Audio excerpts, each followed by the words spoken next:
अस्सलाम वालेकुम नाजरीन, आप देख रहे हैं 24 डिजिटल और मैं हूं आपके साथ मनीज़े मोइन। और जिस तरह के आप ये जानते हैं कि इंतखाबात बहुत ही करीब आ चुके हैं और पूरा पाकिस्तान इस वक्त सियासी मैदान का एक मंजर पेश कर रहा है। तमाम सियासी जमातें मुतहरक हो चुकी हैं और अपनी सियासी सरगर्मियां जो हैं वो जारी और सारी रखे हुए हैं। ऐसे में नवाज शरीफ साहब जिन्होंने 21 अक्टूबर की तारीख अनाउंस की थी, वो अपनी तारीख या अपने किए हुए वादे को पूरा करते हुए कल पहुंच रहे हैं पाकिस्तान। उनकी वापसी के हवाले से कुछ शुबहात मौजूद हैं कि आया वो इस्लामाबाद में लैंड कर रहे हैं या लाहौर में कर रहे हैं, लेकिन जलसे की तैयारियां भरपूर तरीके से की जा रही हैं जो कि मीनार पाकिस्तान में होने जा रहा है। क्या क्या इंतजामात हैं और क्या क्या होगा कल, तो मेरे साथ आज मौजूद हैं ख्वाजा इमरान नज़ीर साहब जो कि पाकिस्तान मुस्लिम लीग नून के रहनुमा हैं। उनको उनकी इंतहाई सियासी मसरूफियात में से हमने आज मदऊ किया है। बहुत शुक्रिया ख्वाजा साहब आपका कि आप आज तशरीफ़ लाए हैं हमारे स्टूडियोज़ में। तो मैं चाहती हूँ कि आपसे पूछा जाए कि क्या इंतजामात हैं, क्या होने जा रहा है कल, आप क्या देख रहे हैं? जी बिस्मिल्लाहिर्रहमानिर्रहीम, बहुत शुक्रिया। वैसे अल्लाह का शुक्र है कि मुस्लिम लीग नून के कारकुनों की दुआएं जो हैं वो रंग लाई हैं और मियां मोहम्मद नवाज शरीफ साहब जो थर्ड टाइम इस मुल्क के प्राइम मिनिस्टर रहे हैं, जिनका एक्सपीरियंस और जिनका ट्रैक रिकॉर्ड ये हमेशा साबित करता है कि मियां साहब ने हमेशा मुश्किल वक्त में पाकिस्तान को संभाला है और अल्लाह के फजल से आसानी में लेकर गए हैं। मैं रीसेंट पास की अगर एग्जांपल पुट करूं कि 2013 में आपको याद होगा कि 20-20 घंटे की लाइट की लोड शेडिंग हुआ करती थी। हाँ जी। बिजली के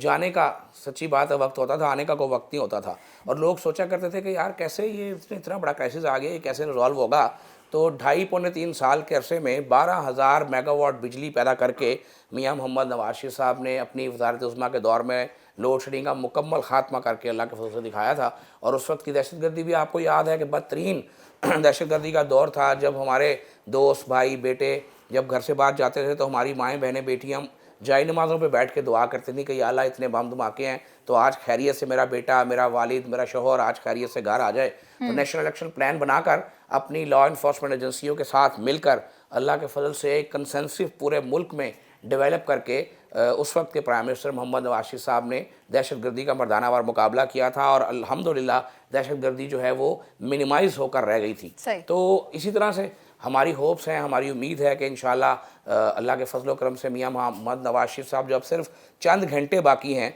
उनकी पाकिस्तान वापसी में वो खैरियत से आएंगे। इंशाल्लाह कुछ देर के लिए उम्मीद है कि वो दुबई से इस्लामाबाद में लैंड करेंगे और एक आध घंटे के लिए कोई ज़रूरी डॉक्यूमेंट्स जो हैं वो वहाँ पर उन्होंने साइन करना है और कुछ ज़रूरी कार्रवाई वहाँ करनी है और उसके बाद वो लाहौर एयरपोर्ट पर इंशाल्लाह 4 बजे के करीब जो है वो लैंड करेंगे और उसके बाद बज़रिया हेलीकॉप्टर वो शाही किला पहुँचेंगे और वहाँ से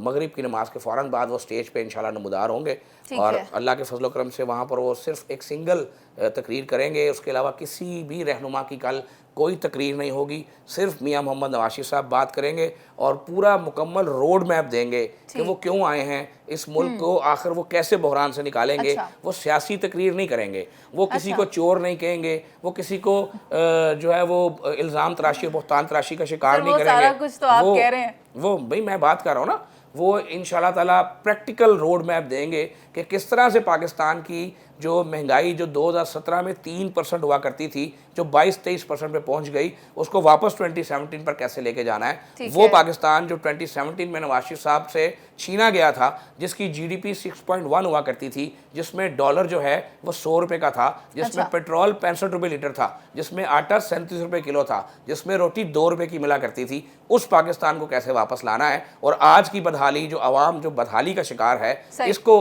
दोबारा आसानी में कैसे बदलना है, उसका प्रैक्टिकल रोड मैप जो उनके जहन में खाका और तस्वुर है वो इंशाल्लाह कल प्रेजेंट करें। अच्छा ख्वाजा साहब, आपने वो सारे निकात बड़ी ही खूबसूरती से एक बार फिर से दोहरा दिए हैं। वो पुराना पाकिस्तान जिसमें रहा करते थे और वो नया पाकिस्तान जिसका बयानिया बनाया गया, जिसके बाद अवाम को जिस तरह से टेकअप किया गया, जो पेट्रोल प्राइसेस हाइक की तरफ गई, शुगर प्राइसेस का इशू आया, इकोनॉमी क्राइसिस में आई, वो सारे मामलात एक तरफ हैं। लेकिन अब जब नवाज शरीफ साहब वापस आ रहे हैं तो मैं चाहती हूँ आप हमें ये बताएं, लोग उन्हें सुनना चाहते हैं, जो उनके फॉलोअर्स हैं वो उनको सुनना चाहते हैं, क्योंकि 4 साल से उन्होंने नवाज शरीफ साहब के मुंह से कोई बात नहीं सुनी। लेकिन मुझे ये भी अपडेट्स हमें मिल रही हैं कि उनका इंक्लोजर बिल्कुल सेपरेट बनाया जा रहा है, बहुत ही डिफरेंट है और ये एक तारीखी स्टेज तैयार किया गया है जो आज तक तारीख में नहीं तैयार हुआ। तो वो किस तरह के इंतजाम हैं जलसागाह में? देखिए, स्टेज की जहाँ तक बात है, जितना बड़ा पंडाल है, पहले मैं ये बताता चलूँ कि जो आज तक हमारी मुख्तलिफ सियासी जमातों ने مینار پاکستان پہ جلسے کیے ہیں، یہ جو پنڈال ہے جو سب سے بڑا جلسہ ہوا تھا اس سے ڈبل پنڈال ہے، یعنی اس میں جو سائز لیا گیا تھا یہ اس سے ڈبل سائز ہے، اور اس سے زیادہ سائز اویلیبل نہیں تھا مینار پاکستان میں۔ اور میں آپ کو بتا دوں کہ سب سے بڑا سٹیج تیار کیا گیا ہے، 120 فٹ جو ہے وہ سٹیج کی لمبائی ہے اور تقریباً 40 فٹ سے زیادہ اس کی چوڑائی ہے، اور ڈبل سٹیج تیار کیا گیا، اور میاں محمد نواز شریف کے ساتھ انشاءاللہ 10 سے 12 زعماء جو ہمارے ٹاپ لیول کی جو لیڈرشپ ہے صرف وہی سٹیج پر ہوں گے۔ جیسے میں نے پہلے عرض کی کہ کوئی اور رہنما تقریر جو ہے وہ نہیں کر رہا، صرف میاں محمد نواز شریف صاحب جو ہیں وہ اس سٹیج سے خطاب کریں گے، اور یہ انتہائی مختصر اور جامع پروگرام ہوگا۔ اور جہاں تک پنڈال کا تعلق ہے، ہم نے جو ہے وہ پنڈال میں لوگوں کی آسانی کے لیے واش رومز بھی پی ایم ایل کے دوستوں نے جو ہے وہ ان کو جو ہے وہاں پر رکھا ہے، پورٹیبل واش رومز رکھے ہیں، اور خاص کر کیونکہ اس جلسے میں میں آپ کو یہ بھی بتاتا چلوں کہ انشاءاللہ تاریخ میں کبھی مسلم لیگ نون کے کسی جلسے میں اتنی بڑی فیمیل پارٹیسپیشن آپ نے نہیں دیکھی ہوگی جتنی بڑی پارٹیسپیشن فیمیلز کی آپ کل دیکھنے جا رہے ہیں انشاءاللہ مینار پاکستان میں۔ سر وہ کس کی کارکردگی ہے؟ میں نے سنا ہے جو ہنا پرویز بٹ صاحبہ ہیں انہوں نے یوتھ موبلائزیشن پر بہت کام کیا ہے۔ دیکھیں، چیف آرگنائزر پاکستان مسلم لیگ نون مریم نواز صاحبہ نے جب سے مسلم لیگ نون کی تنظیموں کی ذمہ داری سنبھالی ہے، اس میں کوئی دو رائے نہیں ہے، انہوں نے مسلم لیگ نون کو جدید تقاضوں سے ہم آہنگ کیا ہے، انہوں نے مسلم لیگ نون میں یوتھ کی جو پارٹیسپیشن ہے اس کو بہت فوکس کیا ہے، فیمیل پارٹیسپیشن کو بہت فوکس کیا ہے۔ ہماری تمام تنظیمیں، میں اگر لاہور کی بات کروں، ہماری بہن سعدیہ تیمور لاہور کی پریزیڈنٹ بنی ہیں، انہوں نے بھی دن رات کام کیا ہے، اور تمام لوگ مل کر ایک ٹیم بن کر محنت سے کام کر رہے ہیں، اور نئے لوگوں کو اس میں چانسز مل رہے ہیں۔ آپ نے ہمارا جو کل کا فلیٹس کا جو ہمارا ساؤنڈ لانچنگ کا پروگرام تھا، اگر آپ نے میڈیا کی نظر سے اس کو دیکھا ہو تو اس میں صرف یوتھ موجود تھی، اس میں اسپیشلی ہمارے یوتھ کے دوستوں کو جو ہے وہ مدعو کیا گیا تھا، اور مکمل ڈسپلن جو ہے وہ یوتھ کی وہاں پر جو ہے نمائندگی جو ہے اللہ کے فضل سے موجود تھی۔ اچھا خواجہ صاحب، جلسہ گاہ میں کتنی کرسیاں لگ رہی ہیں؟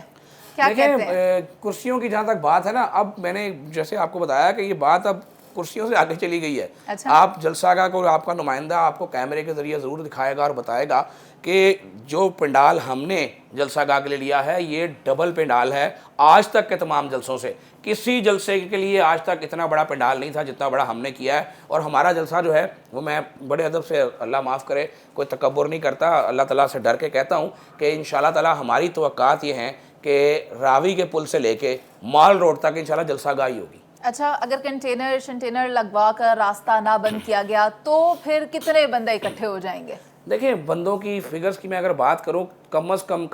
15 سے 16 ہزار وہیکلز جو ہیں وہ تھرو آؤٹ دا پنجاب جو ہیں وہ بک کرائی گئی ہیں، اور اس کے علاوہ لوگ گاڑیوں پر آئیں گے، اور ابھی لاہور کا فگر میں آپ کو نہیں دے رہا، لاہور کا فگر اس سے علاوہ ہے۔ تو آپ بالکل نہ ایسا شو مینار پاکستان پہ آپ نے اپنی ہسٹری میں کبھی دیکھا ہوگا، نہ انشاءاللہ تعالیٰ مجھے نہیں لگتا کہ دور دور تک مستقبل قریب میں ایسا شو ہونے جا رہا ہے۔ یہ ایک فقید المثال تاریخی جلسہ ہوگا جس کی کوئی اگزامپل انشاءاللہ تعالیٰ نہیں ملے گی۔